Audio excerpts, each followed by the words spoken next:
অনেকেই বলে যে আমরা বলে যে ভাই আপনারা তো লোক ভালো, কিন্তু আপনারা সরকার পরিচালনা করার দায়িত্ব পেলে অমুসলিমদের কি করবেন? কেউ বলে এইরকম করে দেখায় যে ভাই শেষ।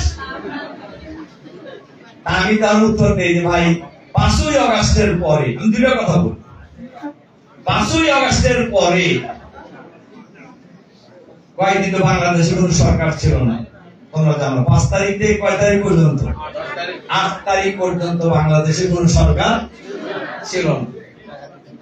মানে 5ই আগস্ট গণঅভ্যুত্থানের পর ডক্টর প্রফেসর ইউনূস সাহেব ক্ষমতা নেওয়ার আগ পর্যন্ত এই দেশে কোন সরকার ছিল না। এই সময়ে আমাদের লোকেরা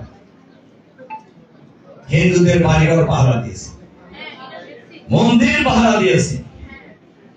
এরা যারা হিন্দুদের বাড়িঘরের আশেপাশে যাদের বাড়িঘর আছে তাদের দেখার কথা। আমরা গিয়েছিলাম ওই সময়, বাংলাদেশের তো সবচেয়ে আলোচিত মন্দির হলো ঢাকেশ্বরী মন্দির, মানে হিন্দু নেতাদের হলো সবচেয়ে বড় নেতাদের জায়গা হইতে। আমরা গেছিলাম আমাদের আমি সহ সেই ঢাকেশ্বরী মন্দির পরিদর্শনের জন্য 7 তারিখে।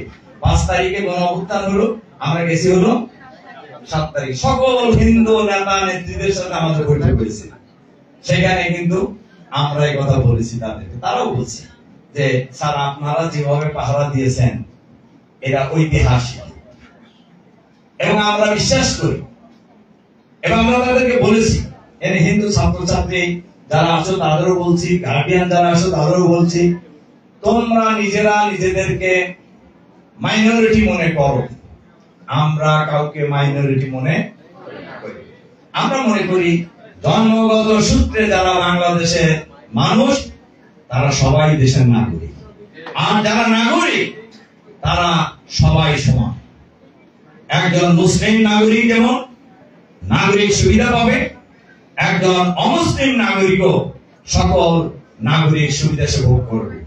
একজন মুসলিম রাষ্ট্রীয়ভাবে যেমন তার ধর্মীয় অধিকার পাবে, একজন অমুসলিমও তার সকল ধর্মীয় অধিকার পাবে।